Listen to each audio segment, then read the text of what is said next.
Hey there, good afternoon, y'all. My name is Jamie Lance. Today we're going to talk a little bit about how we can influence behavior management through incentives. I wanted to start off with a quick video that is kind of funny, and I think it reflects what we're going to talk about today.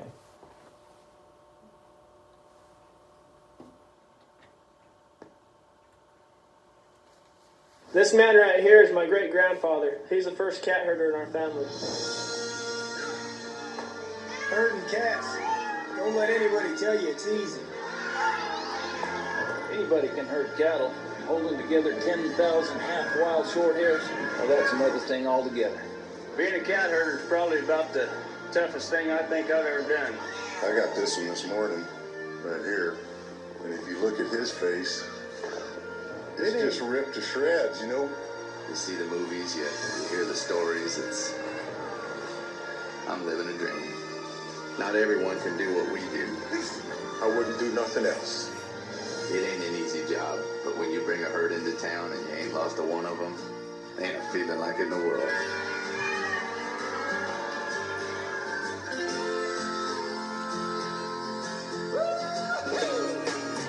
EDS, managing the complexity. So y'all know that old saying that sometimes things are like herding cats, right? Sometimes as teachers we feel that way. So I ask you, does that look familiar? All those cats running around, and we're trying to manage them, manage their behaviors. And does that feel familiar, that chaos, trying to control the situation? So I just want you to think about that a little bit as we go through our presentation today. There was a quote in there from one of the cat herders, and I really appreciated it. He said, "Not everyone can do what we do." Okay, and I think that's very important. That's a mantra that I think teachers should adopt, right? It's hard. It's hard to herd cats or teach students and influence students, but it's a very rewarding job. So today our topic is actually a look into behavior management resources for educators. And within that, we're going to talk about influencing positive behavior. So first, let's talk about the challenges of behavior management. Of course, we have disruptive behavior, attention-seeking behaviors, avoidance behavior, and define and control-seeking behavior. I'm positive as an educator, you've experienced some of that in your classrooms, right? And for a variety of different reasons and a variety of different manifestations. But we've all been there. We're going to talk about maybe a way to implement some influences into behavior management. So I found this data to be very interesting. Back in 2012, Scholastic did a survey of teachers, and they just kind of asked, some of the veteran teachers, how much do you perceive that behavior management has gotten worse, or that the problems have increased? So in the elementary school, 68% of the teachers said, yes, my behavior management problems have gotten worse. In middle school, 64% said absolutely behavior management has become a larger problem. And in high school, 53%. That's very significant, right? Those are large growth numbers as far as teachers trying to manage their classrooms so that we can be very effective in our lessons on a day-to-day basis. So whose responsibility is it to manage the classroom, to influence good behavior, right?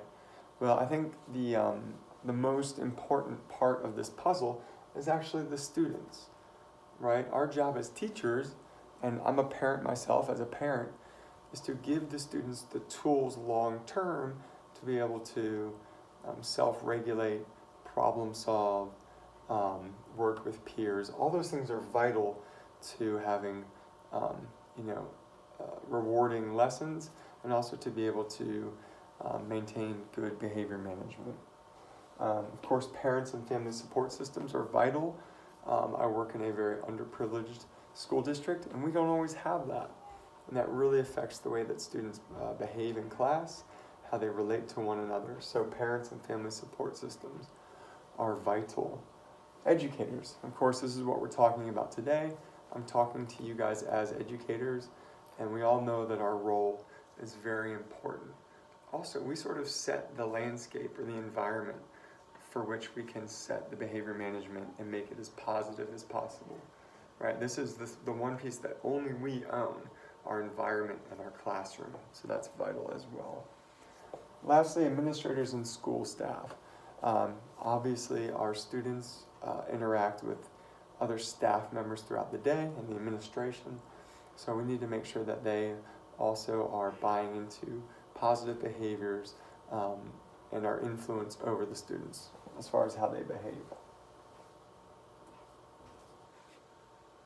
So let's talk about incentives. Obviously this presentation is about incentivizing behavior management, right? Trying to promote positive behavior management through incentives, right? Just one way that you can discuss behavior management, but I found this to be quite interesting actually, because as a newer teacher, I've kind of wondered, what to do to reward good behavior. We all know as educators it's more important to reward good behavior than to punish bad behavior, especially in front of the class, right? The more we're being positive and we're rewarding appropriate behavior, the more we can create an environment that is positive. So educators have called these things a bunch of different names, right? You can call it what you want. There's positive names, there's negative names, depending on your perspective. Incentives have been called everything from bribes to rewards, to prizes to reinforcements. Now, obviously, if you're calling it a bribe, you're probably not as positive about this technique. Prizes and rewards are pretty off-the-cuff names, and then reinforcements is more a technical name of what we're doing psychologically to get our students to behave in a manner that we find appropriate. So when we talk about rewards or incentives, there are really two kinds, and I believe all y'all probably already know this, but there's intrinsic rewards and there's extrinsic rewards or incentives, okay? And these terms have to do with how we feel and how we receive positive feedback. So if you have an intrinsic reward, it's actually an internal reward. It's a feeling that uses success to build a feeling of achievement and self-esteem, okay? So if you have an intrinsic reward, if I do something and I accomplish it, the way I feel is my intrinsic reward, okay? It's nothing tangible, but it's how I feel, how I've grown, that sense of accomplishment. If we talk about extrinsic rewards, we're talking about tangible rewards. We're talking about immediate fulfillment when you receive the reward, all right? We've all been there with stickers, candy, little toys, whatever we provide to our students every once in a while to get them excited about something that they've accomplished. And I believe we as educators have all probably used both of these techniques in our classrooms. The quote at the bottom, there are only a few forces more powerful than incentives. Again, there are only a few forces more powerful than incentives. Okay, so psychologically, this is ingrained very deep within us and kind of drives some of our behaviors. I have a quick video here that I think sort of represents intrinsic attitudes, and it's some students who are just having a good time, they're happy, and I put here that the students seem happy based on the rewards felt from attitude, enthusiasm, and teamwork. Okay, so this is sort of an intrinsic feeling here.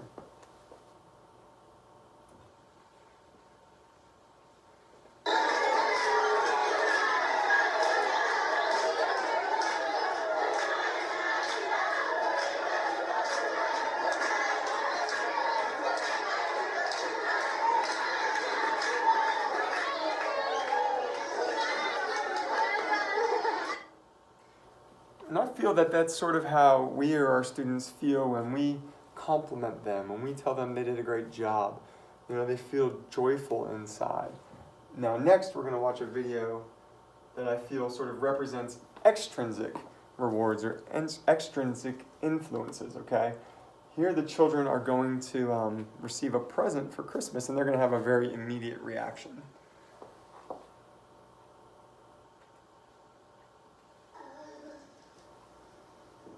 Are we unwrapping it, or is it like after this at the same time. Just work together and lift up the box.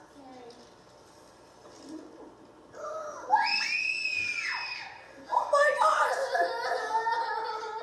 Got a dog!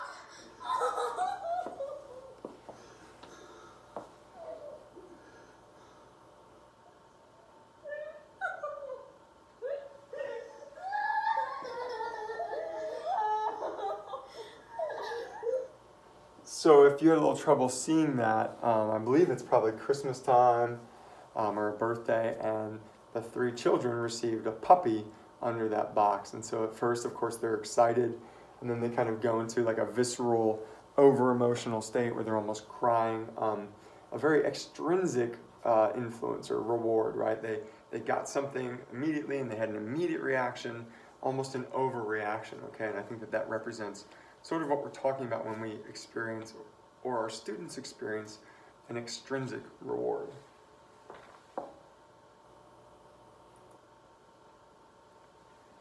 So I guess one of the questions with this whole discussion about behavior management, which of these is more appropriate, intrinsic or extrinsic? Okay, frankly, there's no right answer. Okay, both have their roles in our classroom as well as in society.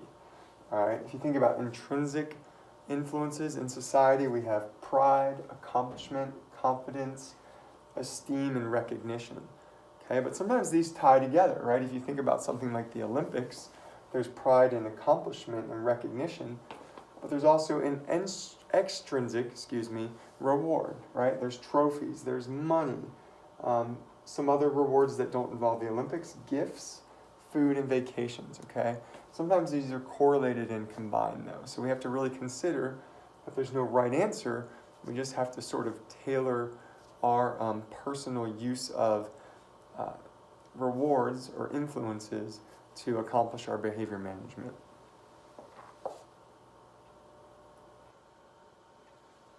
One thing that's very important that I read in my research, and is supported by many researchers, is that rewards in the classroom have to be these things in order to be effective. Okay, they must be consistent, meaning that the rewards have to be rewarded whenever the same behavior is achieved. They must be maintainable, meaning you can't be giving out so many rewards that you can't afford it as a teacher, or it's too many rewards too fast where it just takes up your whole class period. Reasonable, okay? The reward needs to sort of match the behavior, all right? Small rewards for small achievements. Fair. You need to make sure that all your students are receiving similar rewards for similar behavior. Non-distracting, that goes along with maintainable, okay? We don't want rewards that are going to be a huge distraction in the classroom.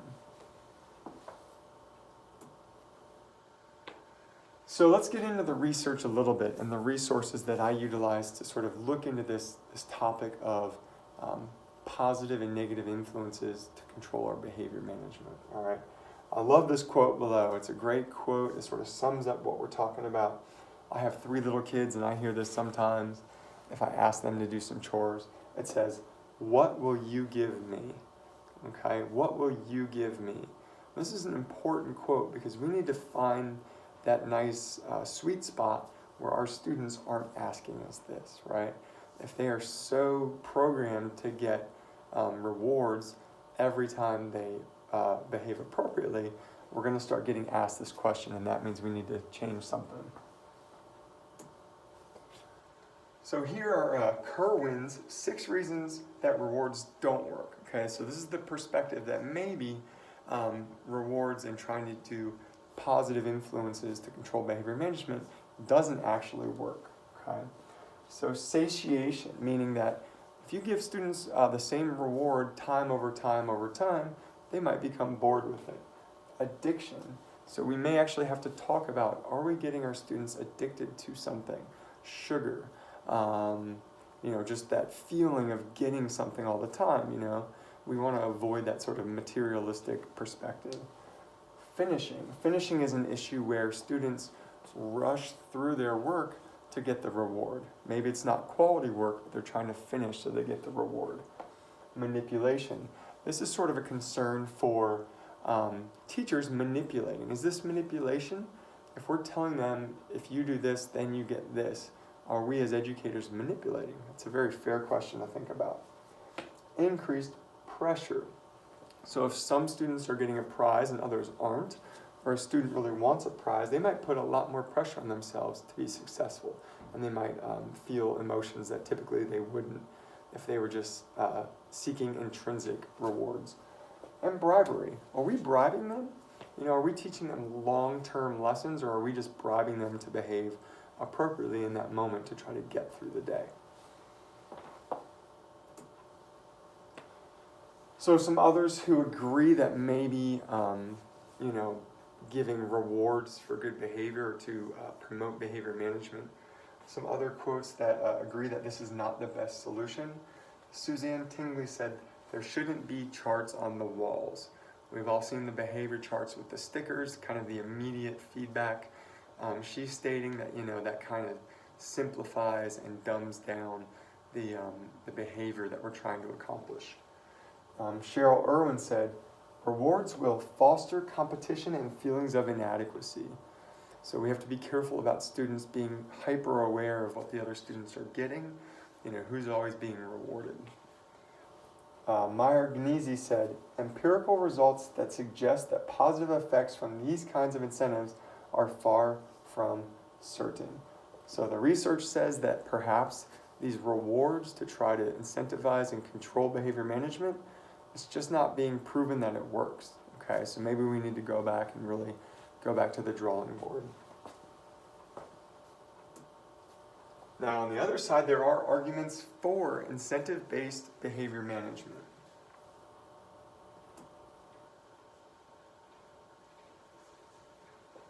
So when our incentivizing or rewards for good behavior, when it's successful, rewards can serve as a short-term positive motivator, okay? So if we're using this as a short-term positive motivator to really get some of those students going, the research by Baranek says that that is actually effective. Ford says, rewards are educationally based. If they're educationally based, then they may be successful, meaning a student gets more computer time or more reading time, things that are, extrinsic, but something that we can still sort of guide as educational. Lastly, rewards are tied to deeper learning and comprehension of a lesson to avoid doing it to get, meaning that our rewards need to give the students the tools to later feel intrinsic success, intrinsic motivation, right? We want to make sure that any of these rewards we're giving them are part of a deeper learning and comprehension of a lesson. That's the end goal, and that's why we really want behavior management to improve so that we're teaching those lessons and comprehension. So in conclusion, humans are pulled towards behaviors that lead to rewards and pushed away from actions that might lead to negative consequences. So Miss Cherry here is talking about our innate psychological makeup, where we want to always gravitate towards the positive and move away from the negative. I think as educators, we need to make sure that as a part of our behavior management plan, we can incorporate some of these small positive influences to try to get our students to really react. However, we need to be very, very aware and careful based on the research I presented to use it only when necessary in small doses to really give you one tool in your whole toolbox to be effective and control your behavior management. Thanks so much.